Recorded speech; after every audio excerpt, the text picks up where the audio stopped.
नमस्कार, मैं हूं ईशा और आप देख रहे हैं उत्थान न्यूज़। हम आपको जगह जगह सर्वे दिखा रहे हैं। नगर निगम के चुनाव चल रहे हैं, उसमें हम आपको जितने लोग हो सकते हैं उनसे हम ओपिनियंस ले रहे हैं। और ओपिनियन के दौरान हमने एक नया सेगमेंट स्टार्ट किया है कि अगर मैं मेयर होता तो कैसा शहर को डेवलप करता।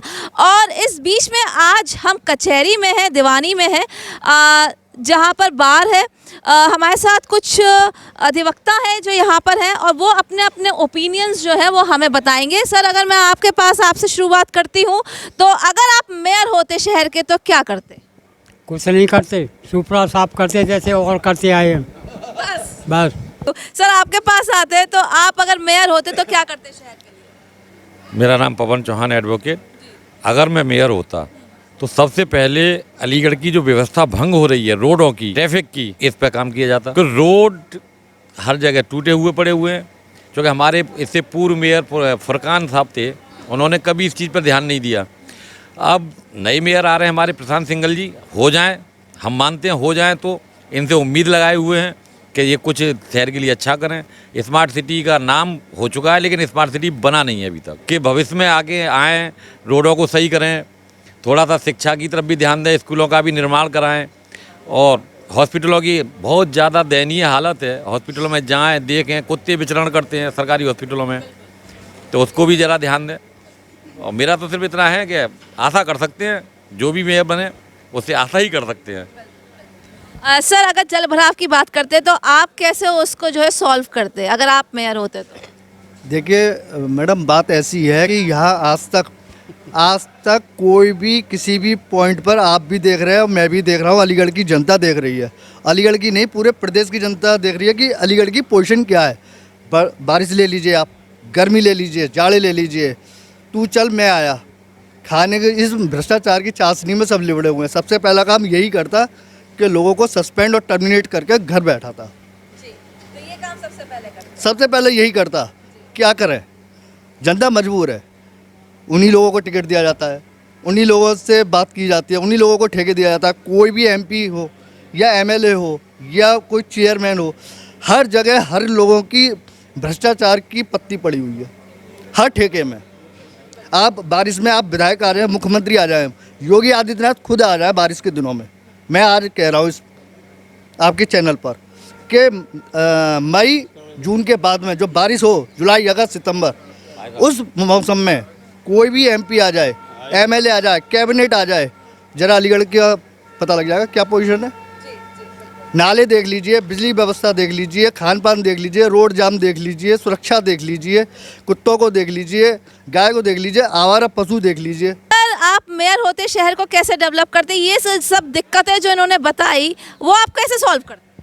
देखिए, समस्याएं शहर की काफ़ी हैं, जिसमें एक आप देखेंगे तो सबसे ज़्यादा सीवरेज की है। सीवरेज सिस्टम ज़्यादातर चौक हो जाता है। आप कचहरी के बाहर देखिए, तमाम पार्किंग है अधिवक्ताओं की, लेकिन उसमें ही पानी भर जाता, कोई व्यवस्था नहीं है। आपकी कचहरी बिल्कुल नदी हो जाती है। बिल्कुल। और उसके बाद में आप देखिए ट्रैफिक कहीं इतना जाम हो जाता है। सबसे बड़ी एक चीज़ है नगर निगम की समस्या कि अगर नया रोड बना है अभी 2 दिन पहले, बाद में उनको याद आएगा इसमें पाइप तो पड़ा नहीं है अंदर, उसे खोद के डाल देंगे, फिर नंबर आएगा 2 साल बाद उसका तमाम। बिल्कुल बिल्कुल, धूल है, मिट्टी है, तमाम उड़ता, पब्लिक परेशान होती है, उससे फ़ायदा क्या हो रहा है। तो इस दौरान अगर अब हम आपसे पूछे अगला सवाल कि अब प्रत्याशी तो आपको मालूम ही है कौन-कौन महापौर प्रत्याशी हैं, जी। अब आप किसको चुनेंगे? देखिए, ये सबसे बड़ी बात ये है कि हमें तो जो भी ये लग रहा है कि ये बढ़िया काम करेगा, पढ़ा लिखा आदमी, उसको चयन करेंगे। और क्या है, कुल मिला के ये पब्लिक को फ़ायदा होना चाहिए, पब्लिक इसीलिए वोट करती है। क्या लगता है इस वक्त कौन सा प्रत्याशी है जिसको? देखिए, हवा चल रही है इस समय बीजेपी, कुल मिला के तो बात ही है। तो प्रशांत सिंघल जी हैं, अब देखते हैं क्या होता है उनका जो भी है। अगर आप मेयर होते तो शहर के लिए क्या करते? शहर के सबसे पहले यहाँ की जो ड्रेनेज व्यवस्था है उस पर ध्यान देता। ये सिस्टम, ये नाले बने लेकिन उनका कोई लेवल नहीं निकाला गया। पानी जहाँ का था रुक रहा है, पीछे भरा हुआ है, आगे को पानी बढ़ नहीं रहा।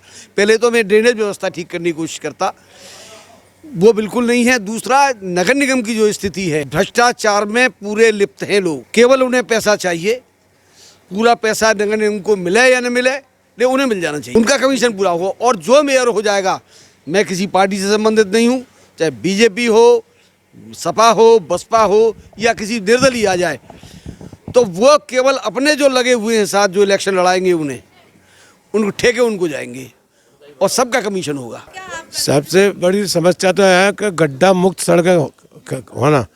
अगर मैं मेयर होता सबसे पहले गड्ढा मुक्त सड़कें कराता, क्योंकि आए दिन स्कूलों के बच्चे एक्सीडेंट से गिर रहे हैं, मर रहे हैं। तो मेन प्राथमिकता गड्ढा मुक्त सड़कें होनी चाहिए। और नगर निगम के सामने, हमारे दीवानी के सामने जो जल भराव है, इसकी निकासी का प्रबंध होना चाहिए। पहले सबसे पहले दीवानी कचहरी बारिश के टाइम में नदी बन जाती है, पानी की निकासी का कोई साधन नहीं है। तो अगर होता मैं बनता हूँ मेयर, तो मैं सबसे पहले पानी की जल निकासी कचहरी के उसके लिए। पहली बात तो ये है कि शहर में जो व्यवस्थाएं हैं वो जब तक आदमी बनेगा नहीं, जब तक वो देखेगा नहीं, तो पहले तो आदमी बने, फिर उसके बाद वो देखे, फिर उसके बाद सरकार को बताए कि साहब हमारे शहर में ये व्यवस्था ख़राब है। तो वो आदमी निकलेगा ही नहीं अपने घर से, और जब तक शहर को नहीं देखेगा जब तक कोई समझ में नहीं आएगी। तो इसलिए तो सबसे पहले तो उसे ज़मीन से जुड़ना चाहिए।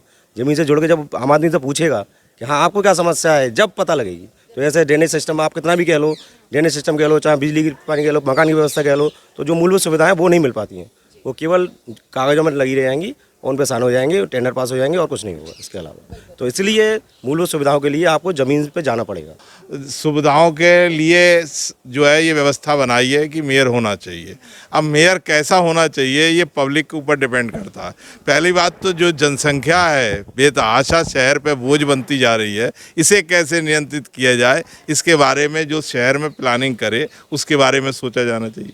फिर हमारे यहाँ जो व्यवस्था है, मूलभूत आवश्यकता पानी, शुद्ध पानी कैसे मिले और लोगों को स्वच्छ वातावरण कैसे मिले, वकीलों की मोटरसाइकिल बाहर से उठे ना, उन्हें अच्छी बाहर सुविधा कैसे मिले, उनका स्टैंड कैसे डेवलप हो, जो रोडों पे खड़ी करना पड़ती है वकीलों को, हम तो इसी पे ध्यान देते। भाई हम तो वकील है कि हमारे यहाँ जो मेयर चुना जा रहा है, आज हमारी आवश्यकता जो है सब चीज़ों को समाहित करके देखने की है कि हम सुरक्षित हैं तो शहर है।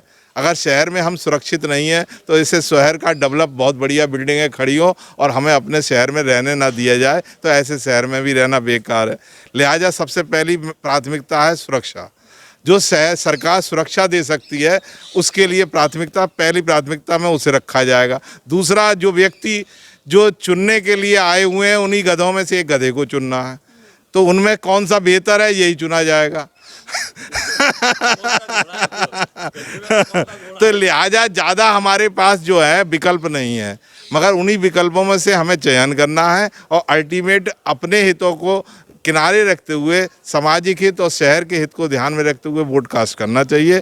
और जो लोग इस बात को ध्यान नहीं रखेंगे वो सब जो है गलत जगह वोट देंगे। तो ये जो है हमारा सर्वे यहाँ पर दीवानी में था, जिसमें हमने जितने भी अधिवक्ता हैं उनसे बात करी कि वो अगर मेयर होते, या फिर आप कह सकते हो कि हमारा जो मेयर होगा वो कैसा होना चाहिए, वो क्या क्या काम करना चाहिए। ये तो हम खुद टाइम टू टाइम यहाँ पर दीवानी की खुद ही न्यूज़ कवर करते हैं कि जब बारिश होती है तो अंदर जितनी भी सीट्स होती हैं, सीट्स के अंदर तक जो आपका चैम्बर बना होता है उसके अंदर तक पानी आ जाता है, पैर रखने की जगह नहीं होती, जो सबसे बड़ी यहाँ पर प्रॉब्लम है। और अगर हम क्लाइंट्स जो वकील जो आते हैं वो तो आते ही, उनको तो दिक्कत होती है। क्लाइंट्स जो दूर दूर से आते हैं, गांव से आते हैं, उनको कितनी दिक्कत होती है। यहाँ आने के बाद सारी जितनी भी प्रोसेस होता है, सब प्रक्रिया वो रुक जाती है। तो इस वजह से बहुत ज़रूरी है कि जो भी मेयर चुना जाए वो इन सारी प्रॉब्लम्स को देखे जो अभी बताई गई है। इसी तरीके सर्वे हम आपको दिखाते रहेंगे। देखते रहिए उत्थान न्यूज़। मेरी सहयोगी जूही के साथ ईशा, उत्थान न्यूज़।